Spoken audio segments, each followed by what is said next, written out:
Imagine in Ireland 30,000 years ago when the first humans stepped foot in our country. There were thronging herds of reindeer, musk oxen and woolly mammoths, and mighty predators including spotted hyenas, grey wolves and brown bears. We're all familiar with the African Serengeti, where huge herds of more than 1 million wildebeest are joined by zebra and myriad antelope species to migrate across the continent, being hunted by lions, painted wolves and leopards.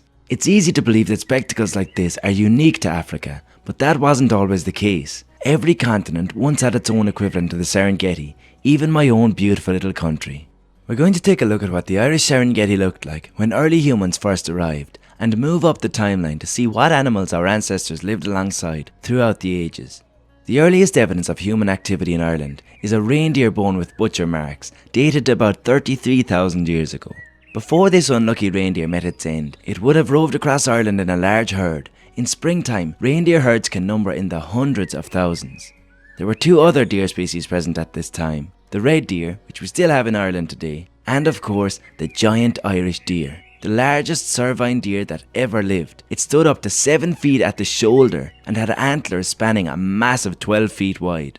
Despite its name, it wasn't found exclusively in Ireland. It actually spanned across most of northern Eurasia, though there has been an unusually high amount of well-preserved giant Irish deer fossils discovered in Ireland.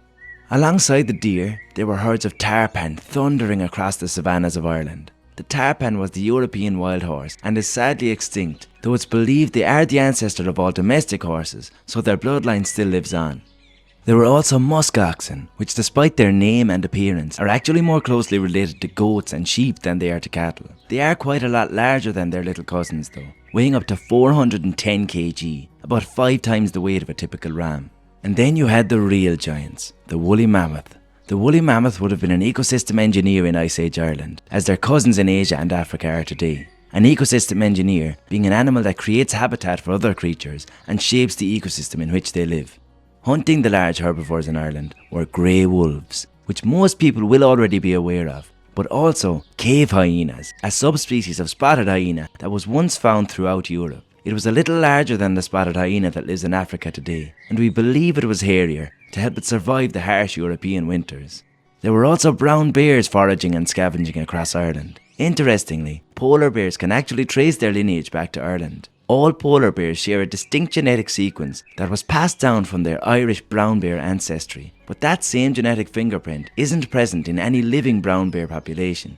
There were some smaller Ice Age animals that lived in our country then too, like Norwegian lemmings and Arctic lemmings, hamster-like rodents that were no doubt prey for another Irish native, the Arctic fox, a little smaller than their red cousins we know in Ireland today, but equally beautiful, sporting an all-white coat in the winter. This collection of Irish wildlife was about to come to an end though. By about 20,000 BC, the coldest point of the Ice Age hit, Ireland was covered in ice, really limiting which life forms could survive on the land, and even trees didn't survive this period. Things then started to recover about 10,000 BC.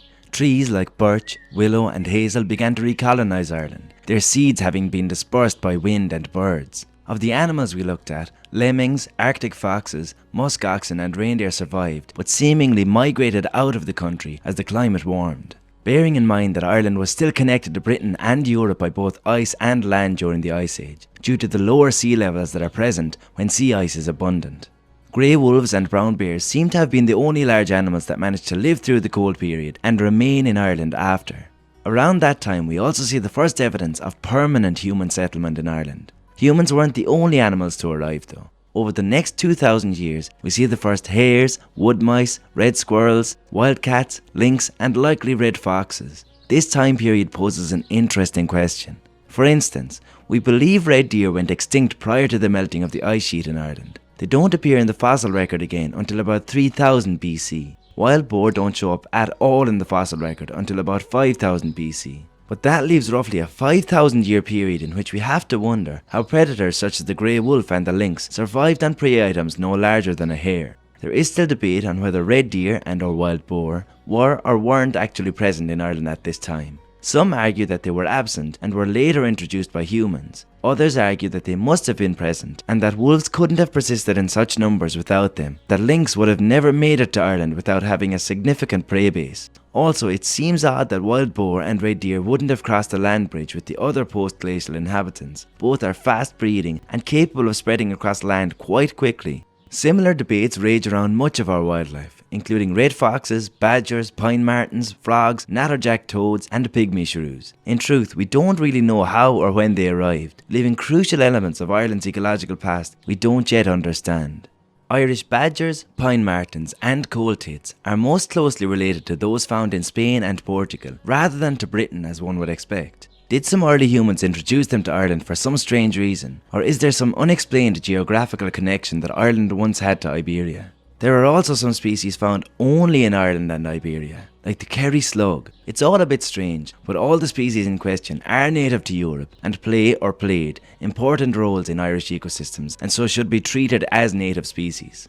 Something interesting started happening around 4000 BC. Irish people began farming. This saw our country, which was 80% forest at that point, begin slowly shifting to a mix of forests, wetlands and grassland savannas. The introduction of cattle, followed by goats, sheep and later horses, saw the return of something that had been lost to Ireland for around 6,000 years: large grazing herbivores. The introduction of primitive livestock would have actually been a huge benefit to many Irish species and was likely a period of high biodiversity. Many invertebrates do best in the open habitats of grasses and wildflowers created by large herbivores. Many of our native birds too need open habitat and don't do well in closed canopy woodland, which meant many likely weren't even present in Ireland before this point, or were rare. These would be birds we consider farmland birds today, though in truth, savanna birds might be a better description as they evolved in the natural savannas of Europe, shaped by large wild herbivores, long before humans began farming. Wild boar show up in the fossil record about 1000 years before the first cattle, and red deer reappear about 1000 years after the first livestock. This shift from a country of closed canopy woodland without any large herbivores to a mix of woodlands, grasslands, savannas, boglands and wetlands would have undoubtedly seen a huge increase in habitat diversity and subsequent biodiversity. Livestock rearing at that time isn't what it is today, with incredibly high livestock densities grazing monocultures of one grass species that's regularly covered in fertilizer and weed killer, the scrubby and wet areas dug up by heavy machinery converted to grass sward. There would have been a mix of grasses, wildflowers and shrubs being grazed, trees and huge hedgerows for shelter and to keep livestock contained, the difficult to reach areas and wet patches left as scrub to be used by wildlife. During the 5,000 year period between the introduction of livestock to the Norman invasion, our temperate rainforests, savannas, bogs, wetlands and uplands were home to wild boar, red deer, mountain hares, badgers, red foxes, grey wolves, stoats, pine martens, brown bears, otters, swans, geese, ducks, common cranes, grey herons, white storks, black storks and cormorants. Of birds of prey we had white-tailed eagles, golden eagles, long-eared owls, barn owls, peregrine falcons, goshawks and ospreys, to name a few. Reptiles and amphibians in Ireland seem to have always been in short supply. We still have one native reptile, the viviparous lizard, and 3 native amphibians, common frogs, smooth newts and natterjack toads. As we only have one fossil remain of the lynx, and little of the wildcat as well, it's difficult to say when they went extinct. But the bear, which is common in the fossil record due to its tendency to live in caves, was wiped out around 2,500 years ago, likely due to overhunting. When the Normans arrived in the 1100s, to add to our wildlife, they brought the fallow deer, European rabbit and the hedgehog. Fallow deer, unlike sika deer which were introduced to Ireland in the 1800s, are native to Europe and actually benefit European ecosystems. They are used across Europe and the UK in rewilding projects. Unfortunately, right now in Ireland, deer of every species are quite damaging, as our wild spaces are severely overgrazed by the overabundant deer caused by the eradication of our wolves. Colonisers didn't only add wildlife to Ireland, unfortunately. Sadly, that period saw to the end of wild boar, white storks, black storks, common cranes, eagles, ospreys and goshawks, to name just a few. In a vicious attempt to civilise the Irish people, Cromwell had all the wolves wiped out in our country, but I don't want to waste too much time speaking about that vile human. To end on a high note, thanks to rewilding efforts, golden eagles, white-tailed eagles and red kites have been reintroduced to Ireland. Ospreys and cranes have recolonised and started breeding on rewilded sites. Note, cranes are not grey herons, which some people call cranes, but are actually a far bigger and much more exotic looking bird. They recolonised a rewilded bog owned by Bord na Móna that was previously used for turf production. So we have seen the return of some beautiful animals in Ireland, but Irish nature is sadly still in decline. That doesn't have to be the case. We can dedicate more land to nature in our country. We can bring back some of the animals that made our ecosystems tick and added beauty to our land. I speak about the 3 animals I believe would have the greatest effect on Irish ecosystems if reintroduced in the video on screen now if you want to check that out. If you enjoyed this video, please like it and subscribe to the channel to help it grow. Thank you, as always, for watching.